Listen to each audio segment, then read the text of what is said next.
Hello everyone. इस video में हम देखेंगे UP DElEd second semester math की यूनिट 3 और ये कह सकते हैं हम चैप्टर 3।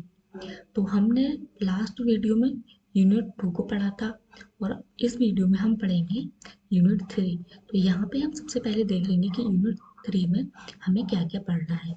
चलिए हम यहाँ पे देखते हैं। यहाँ हमें पढ़ना है प्राकृतिक पूर्ण पूर्णांक तथा परिमेय संख्याओं की अवधारणा। मतलब कि प्राकृतिक पूर्ण संख्या, पूर्णांक संख्या और परिमेय संख्या के कॉन्सेप्ट को जानना है कि ये संख्याएं क्या होती हैं। और नेक्स्ट देखना है कि इनको हम संख्या रेखा पर कैसे दर्शाते हैं।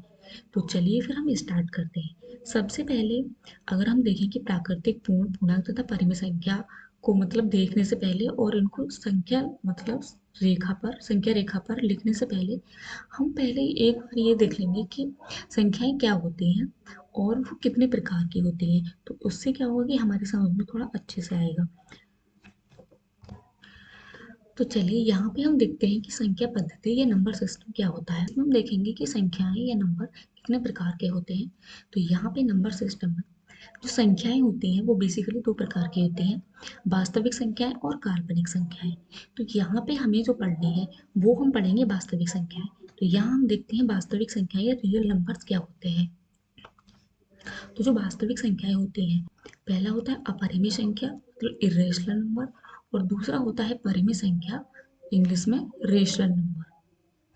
तो जो अपरिमेय संख्याएं होती हैं वो कौन कौन सी होती है वो हम यहाँ पे देखेंगे।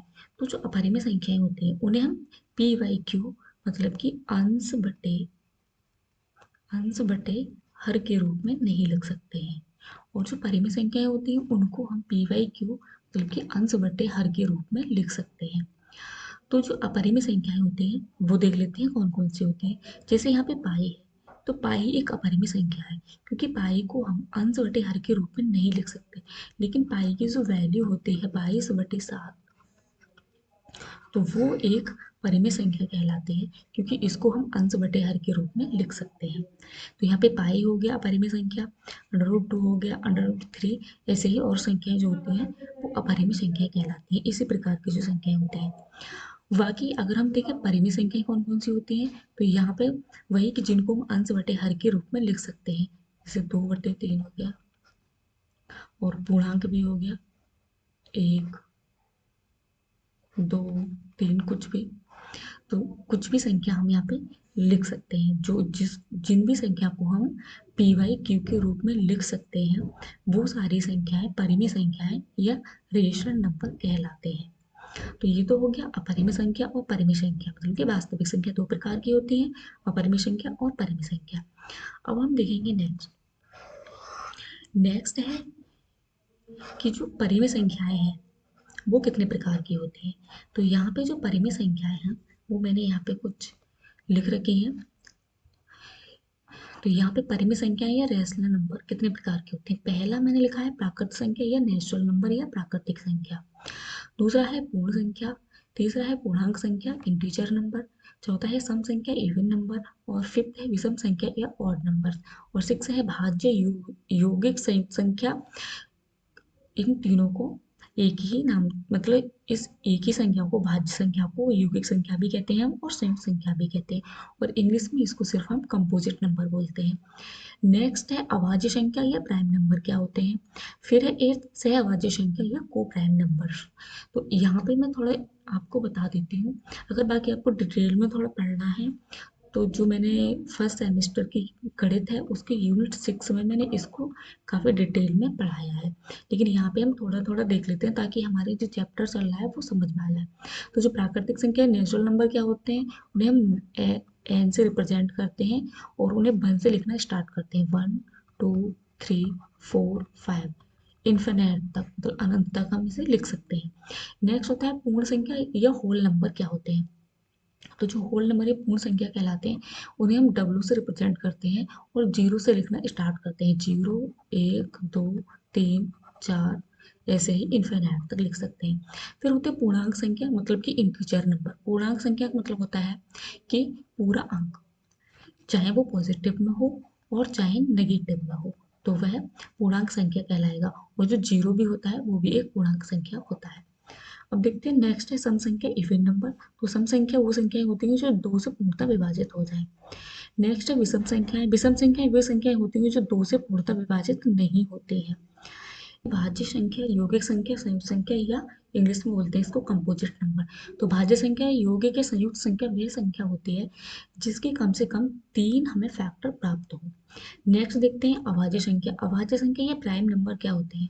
तो अभाज्य संख्या वे संख्याएं होती हैं जो सिर्फ खुद से और एक से विभाजित हों, और वो किसी भी संख्या से विभाजित नहीं होती हैं, तो वह अभाज्य संख्याएं कहलाती हैं। नेक्स्ट है सहअभाज्य संख्याएं या को प्राइम नंबर।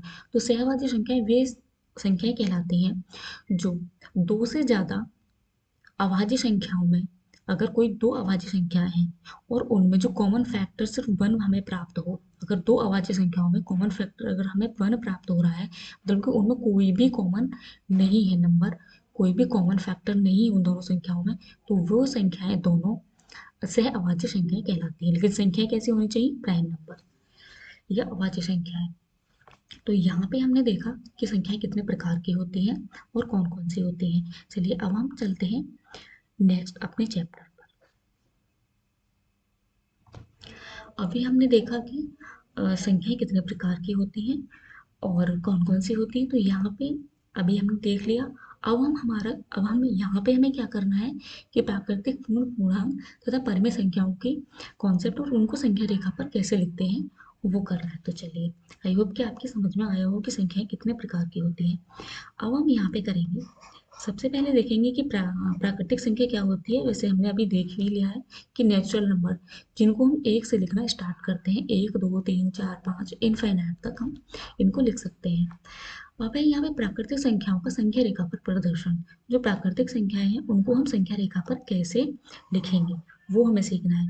तो बस इसमें हमें क्या करना होता है, एक रेखा बनानी होती है। सबसे पहले कोई भी हम रेखा बना देते हैं एक, उसके बाद हमें क्या करना होता है कि जिन भी संख्या तक बोला जाए कि एक से लेके दो तक या तीन तक या चार तक या 10 तक प्राकृतिक संख्याओं को संख्या रेखा पर प्रदर्शित कीजिए। तो हमें बस लाइन बनानी है, उसके बाद क्या करना है, नंबरिंग कर देनी है, एक दो तीन चार पाँच, ऐसे जहाँ तक पूछा जाए हमें वहाँ तक। तो ऐसे हम प्राकृतिक संख्याओं को संख्या रेखा पर लिख सकते हैं। आप देखते हैं नेक्स्ट है परवर्ती संख्या क्या होती है, मतलब सक्सेसर नंबर क्या होते हैं। तो यदि किसी दी हुई संख्या में एक जोड़ दिया जाए तो जो भी हमें संख्या प्राप्त होती है वह उस संख्या की परवर्ती, उत्तरवर्ती या अनुवर्ती संख्या कहलाती है। मतलब परवर्ती संख्या को हम अन्य दो नाम से भी जानते हैं, उत्तरवर्ती या अनुवर्ती संख्या। तो यहाँ पे क्या करें, हम कोई भी एक संख्या ले लेते हैं। हमने यहाँ पे एक संख्या ली पाँच, पाँच में हमने प्लस वन कर दिया तो हमें छः प्राप्त हो गया। तो छः क्या है, छः एक परिवर्ती संख्या है किसकी, पाँच की। तो पाँच की परिवर्ती संख्या क्या होगी, छः। वैसे ही हमने संख्या ली आठ, और आठ की परिवर्ती संख्या में क्या होगी, आठ में हम प्लस वन कर देंगे तो कितना आ जाएगा, नौ। तो आठ की जो परिवर्ती संख्या प्राप्त हुई हमें वो क्या होगी, नौ। तो वैसे ही अगर क्वेश्चन आता है कि मान के चलिए 10 की परवर्ती संख्या क्या होगी, तो 10 की परवर्ती संख्या होगी प्लस वन करके उसमें 11। और क्वेश्चन ऐसे भी आता है कि 10 की परवर्ती की परवर्ती, अगर दो बार आ जाएगी परवर्ती की परवर्ती, तो हम उसमें क्या करेंगे, परवर्ती संख्या मान के चलिए हमें 10 दी है, उसकी परवर्ती प्लस वन कर दिया, फिर उसकी भी परवर्ती, मतलब ये तो 10 प्लस एक 11 हो जाएगा, अब उसकी भी परवर्ती तो प्लस वन, तो इस तरह से हमें 12 प्राप्त होगा। तो यहाँ पे हमने देखा कि परवर्ती संख्या या सक्सेसर नंबर क्या होते हैं। यहाँ पे कुछ पॉइंट लिखा है इंपॉर्टेंट, वो हम देख लेते हैं। कोई भी प्राकृतिक सबसे बड़ी संख्या नहीं कही जा सकती, क्योंकि उससे भी एक उत्तरवर्ती संख्या प्राप्त होती है। मतलब कि कोई भी संख्या जो प्राकृतिक संख्या है उसे हम सबसे बड़ी संख्या नहीं कह सकते। क्यों नहीं कह सकते, क्योंकि उससे भी बड़ी हमें और भी संख्या प्राप्त हो सकती है, क्योंकि नेचुरल नंबर को हम इनफाइनाइट तक लिख सकते हैं। मान के चलिए अगर हम कहें कि 1000 संख्या क्या है, सबसे बड़ी नेचुरल नंबर है या प्राकृतिक संख्या है, तो अगर हमने इसमें प्लस वन कर दिया तो ये 1000 एक हो जाएगी। तो इसका मतलब है कि 1000 से भी बड़ी उसकी उत्तरवर्ती संख्या 1001 है। वैसे ही 10,000, तो 10,000 में अगर प्लस वन कर देंगे तो 10,001। तो इसीलिए ये है, अगर पॉइंट आता है कि कोई भी प्राकृतिक संख्या मतलब सबसे बड़ी प्राकृतिक संख्या कौन सी होती है। तो इसका मतलब है कि हम कोई भी सबसे बड़ी प्राकृतिक संख्या हम किसी को नहीं कह सकते हैं। अब है नेक्स्ट। नेक्स्ट है यहाँ पे कि पूर्ववर्ती संख्या क्या होती है।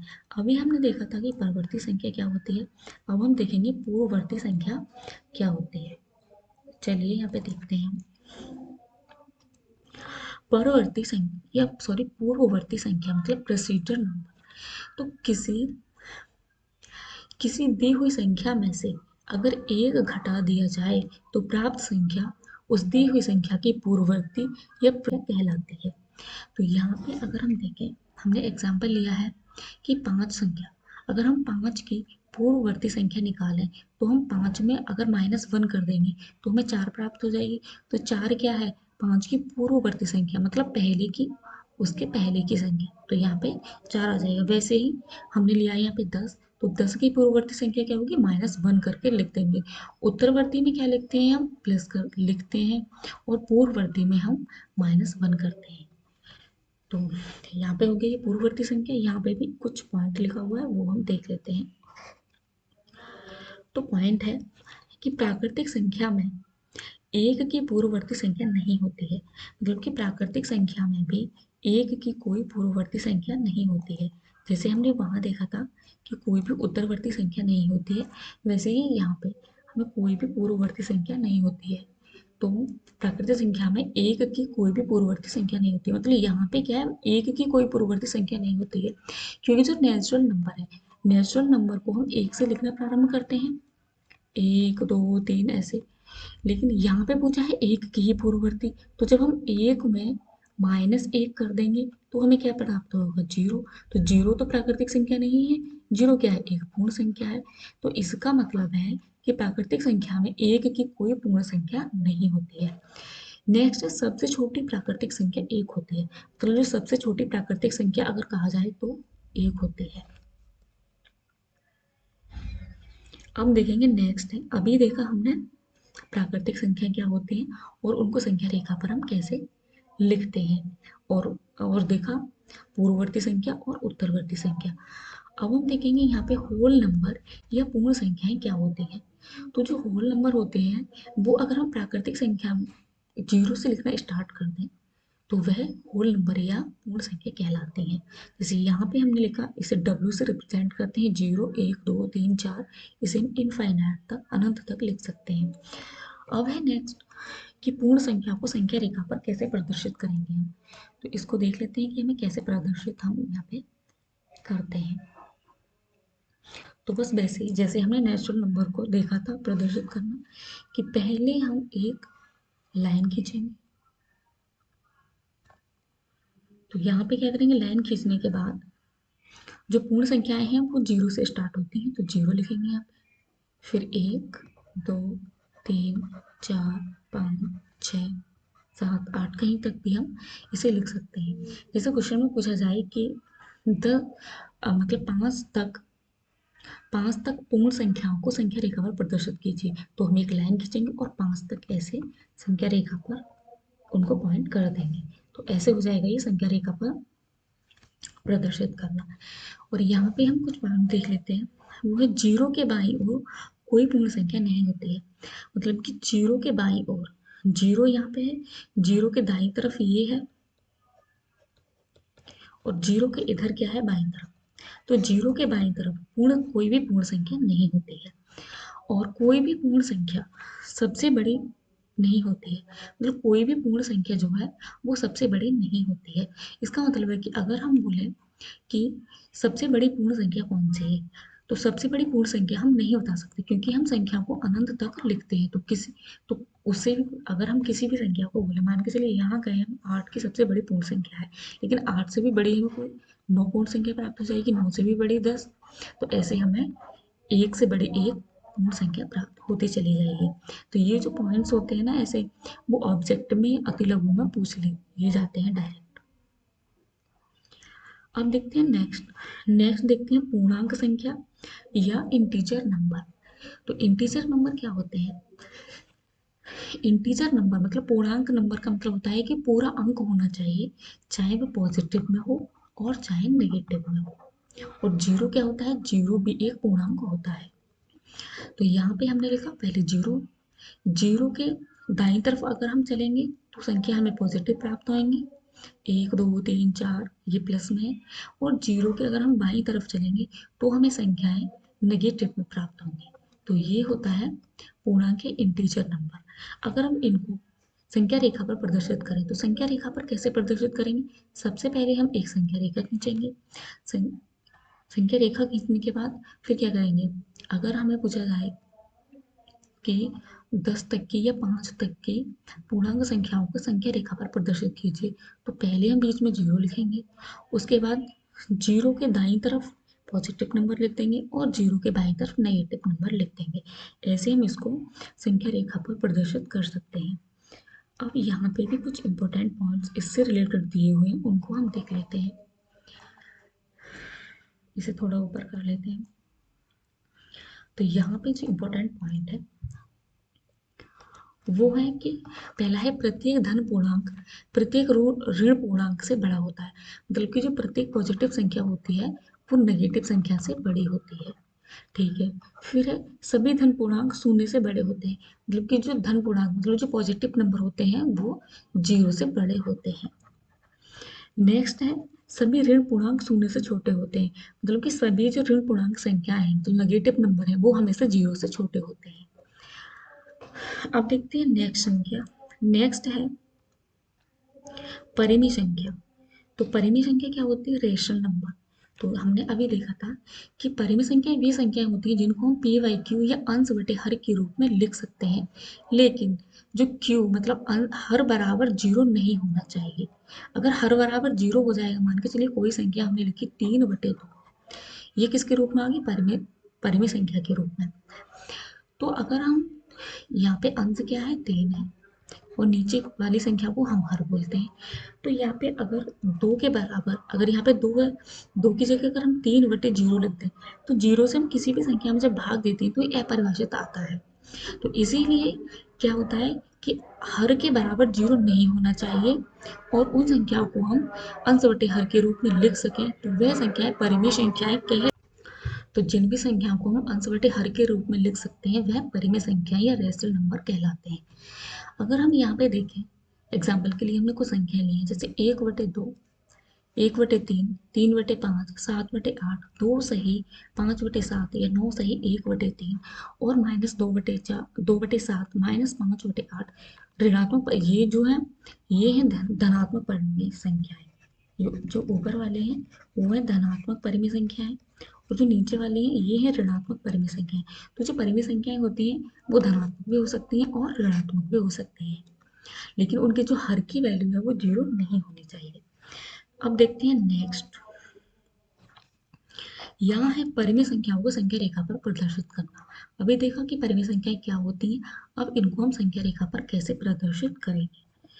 तो चलिए यहाँ पे सबसे पहले हमारा स्टेप रहता है कि एक लाइन खींचेंगे। तो यहाँ पे हमने एक लाइन खींच ली, उसके बाद जैसे यहाँ पे हमने एग्जाम्पल लिया है एक कि संख्या 1/2 और 1/3 को प्रदर्शित कीजिए संख्या रेखा पर। तो इसे प्रदर्शित करने के लिए सबसे पहले हमने लाइन खींची। लाइन खींचने के बाद हम नंबरिंग कर देंगे। जीरो बीच में जीरो लिखेंगे और जीरो के दाईं तरफ पॉजिटिव संख्या लिखेंगे और जीरो के बाईं तरफ हम नेगेटिव संख्या लिखेंगे। लेकिन जो भी हमें क्वेश्चन में पूछा जाता है हम उसकी वैल्यू देखते हैं पहले। जैसे यहाँ पे देखिए हम 1/2, तो 1/2 को अगर हम हल करें तो इसकी वैल्यू क्या आएगी, अगर 1 में 2 से भाग दें तो 0.5 आएगी इसकी वैल्यू। वही हम 1/3 को देखें तो इसकी वैल्यू आएगी 3×3 = 9 मतलब 0.33। तो अब हमें क्या देखना है, संख्या है पॉजिटिव में तो हम पॉजिटिव की तरफ जाएंगे, अगर संख्या यहाँ पे माइनस में होती तो हम माइनस की तरफ जाते।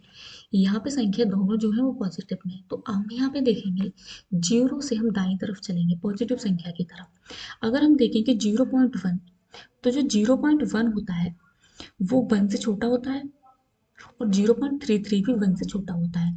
तो जब हम इन संख्या को यहाँ पे प्रदर्शित करेंगे तो सबसे पहले छोटी संख्या यहाँ पे कौन सी है, 0.33 है। तो यहाँ पे 1/3 जो है वो छोटी संख्या है। तो ये जो संख्या और जो 0.5 है मतलब 1/2 वो इससे बड़ी संख्या है। तो ये जो दोनों संख्याएं हैं वो 0 से लेके 1 के बीच में आ रही हैं मतलब 1 से छोटी ही है, तो इसका मतलब है कि ये जो दोनों संख्याएं हैं 0 से लेके 1 के बीच में कहीं होंगी। तो ठीक है, सबसे पहले जो छोटी संख्या है उसको लिखेंगे, तो 0 के पास में लिख देंगे हम इसे 1/3 को, क्योंकि ये 0.33 है। फिर उसके बाद क्या है, 1/2, इसकी वैल्यू है 0.5, और यहाँ पे क्या है 1। तो ऐसे हम और भी संख्याओं को इसी तरह से रिप्रेजेंट कर सकते हैं। अगर कहीं होता, मान के चलिए ये होता माइनस में, -1/2, तो ये क्या था, माइनस का 0.5। तो 0.5 किधर होता, इधर 0 के बाईं तरफ। तो इधर हम बाईं तरफ चलते, बाईं तरफ देखते कि ये जो संख्या है, मतलब कि -1 0 और -1 के बीच में होगी। तो यहाँ पे तो फिर ये इसको हम यहाँ कहीं भी रिप्रेजेंट या प्रदर्शित कर दें। तो आई होप कि आपकी समझ में आया होगा। मैंने कोशिश की है अच्छे तरह से समझाने की। अब देखते हैं नेक्स्ट। नेक्स्ट है परिमेय संख्याओं की तुलना। ये जो परिमेय संख्याएं हैं उनको हम कैसे तुलना करें। अगर हमें कोई भी परिमेय संख्याएं दे रखी हैं तो उनको हम कैसे तुलना करेंगे। तो सबसे पहले एग्जाम्पल के थ्रू समझते हैं हम। पहला है 2/7 और 4/7 में अगर हमें तुलना करनी है कि कौन सी परिमेय संख्या बड़ी है, तो हम पहले देखते हैं कि अंश की वैल्यू, सॉरी हर की वैल्यू। नीचे क्या होता है, हर। ऊपर वाली संख्या को बोलते हैं हम अंश, और नीचे वाली संख्या को बोलते हैं हर। तो सबसे पहले हमारा स्टेप होता है कि हर की वैल्यू देखें हम। अगर हर की वैल्यू दोनों परिमेय संख्या में समान होती है तो हम क्या करते हैं, उनके अंश की वैल्यू देखते हैं। अगर उनके जिसके भी अंश की वैल्यू ज़्यादा होगी वह संख्या बड़ी होगी, और जिसके अंश की वैल्यू छोटी होगी वह संख्या छोटी होगी। तो यहाँ पे हर क्या है, समान है, इसमें भी 7 है और इसमें भी 7 है, और इनके अंश की वैल्यू सब बड़ी किसकी है, 4 की। तो इसका मतलब है कि ये जो 4/7 है वो बड़े है किससे, 2/7 से। ठीक है, ये तो हो गया कि जब हर समान है। अब नेक्स्ट पॉइंट है, नेक्स्ट है 3/4 और 5/8। इसमें क्या है कि हर की वैल्यू समान नहीं है, यहाँ पे हर की वैल्यू 4 है और यहाँ पे हर की वैल्यू कितनी है, 8। तो ऐसे परिमेय संख्याओं को तुलना करने के लिए हम क्या करते हैं, हमारा पहला स्टेप होता है कि उनके हर को हम समान करें दोनों के। तो यहाँ पे हर समान करने के लिए हम क्या करेंगे, जो हर होते हैं उनका एलसीएम ले लेते हैं। तो यहाँ पे हर कितना है, 4 और 8। तो अगर हम इसका एलसीएम लेंगे तो कैसे लेंगे, 2 दूनी 4 और 2 चौक 8, 2, 2 एकम 2 और 2 दूनी 4, फिर 2 से विभाजित कर देंगे। जैसे हम एलसीएम निकालना हमने सीखा यूनिट फर्स्ट में, और 2 एकम 2। तो यहाँ पे जो भी संख्या आती हैं वो क्या आते हैं, उसका एलसीएम आता है उन संख्याओं का। तो 2 दूनी 4 दूनी 8। तो यहाँ पे जो एलसीएम हमें प्राप्त हुआ इन हर का, वो हमें 8 प्राप्त हुआ। ठीक है, एलसीएम तो हमें 8 प्राप्त हो गया। अब हम क्या करेंगे, यहाँ पे कितना है, 4 है। तो 4 में हम किससे गुणा करेंगे, ये जो हर है वो 8 हो जाए एलसीएम के बराबर। तो यहाँ पे अगर हम 2 से गुणा कर देंगे तो ये क्या हो जाएगा, 8 के बराबर हो जाएगा। तो जिस भी संख्या से हम नीचे गुणा करते हैं उसी संख्या से हम ऊपर अंश में गुणा कर देते हैं।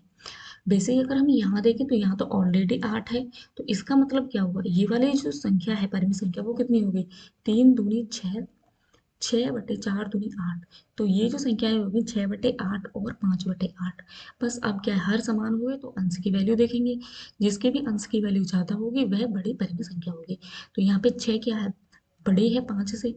तो इसका मतलब है 6, 3/4, सॉरी 3/4 जो संख्या है वो बड़ी है 5/8 से। वैसे ही देखते हैं नेक्स्ट। नेक्स्ट क्वेश्चन भी ऐसा ही है, 1/3, सॉरी 1/2 और 1/3। तो यहाँ भी हम क्या करेंगे, पहले हर के, हर में जो भी संख्याएं होती हैं उनका लासा ले लेंगे हर का।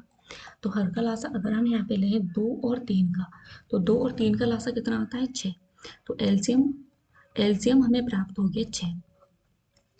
अब हम हर को समान करेंगे, मतलब एलसीएम अगर 6 आ गया तो हम दोनों के हर को 6 के बराबर करेंगे। तो यहाँ पे अगर 1/2 है, यहाँ पे इसके हर में कितना है, 2। तो 2 में हम किससे गुणा करें जो कि हमें 6 प्राप्त हो जाए। तो 2 में अगर हम 3 से गुणा करते हैं तो हमें कितना प्राप्त हो जाएगा, 6। तो जिस भी संख्या से नीचे गुणा करते हैं हर में, उसी संख्या से हम अंश में गुणा कर देते हैं। तो यहाँ पे कितना हो गया, हर की वैल्यू 6 हो गई, 2 तिया 6। अब देखेंगे इस वाली संख्या में, इसमें 3 है नीचे, लेकिन एलसीएम हमें कितना प्राप्त हुआ है, 6। तो इसमें हम किसकी गुणा करें जो कि 6 प्राप्त हो जाए, इसमें हम 2 की गुणा कर देते हैं। तो यहाँ भी 2 की गुणा कर देंगे और ऊपर वाली संख्या में भी हम 2 से गुणा कर देंगे। तो यहाँ पे जो संख्याएं हमें हैं वो हमें क्या प्राप्त होंगे, 3 एकम 3 और नीचे 3 दूनी 6। और इधर वाली जो संख्या प्राप्त हुई 2 एकम 2 और 3 दूनी 6। अब ये करेंगे जब हर की वैल्यू समान हो जाती है, फिर हम अंश की वैल्यू देखते हैं। तो जिस भी परिमित संख्या में अंश की वैल्यू बड़ी होती है वह संख्या बड़ी होती है। तो यहाँ पे अगर हम देखें 3/6 और 2/6 में, तो यहाँ पे 3 जो है, 3 की वैल्यू यहाँ, सॉरी अंश की वैल्यू यहाँ पे बड़ी है 3 2/6 में, जो कि अंश की वैल्यू है 2 उससे। तो इसका मतलब है कि जो संख्या हुई 1/2 बड़ी है किससे, 1/3 से। तो यहाँ पे हमने देखा कि जब हर की वैल्यू जो है वो बराबर होती है, तो हम कैसे मतलब परिमेय संख्याओं में तुलना करते हैं या भिन्नात्मक संख्याओं में तुलना करते हैं। और जब हर की वैल्यू अलग अलग होती है तो हम उनका एलसीएम लेके और उनको समान करके हर की वैल्यू फिर हम उनकी तुलना करते हैं। तो आई होप कि आपकी समझ में आया होगा जो भी मैंने इस चैप्टर में पढ़ाया है। तो अगर आपकी समझ में आया है तो प्लीज़ कमेंट करके ज़रूर बताना मुझे, ताकि मुझे पता चले कि हाँ, मैंने कोशिश अच्छी की है।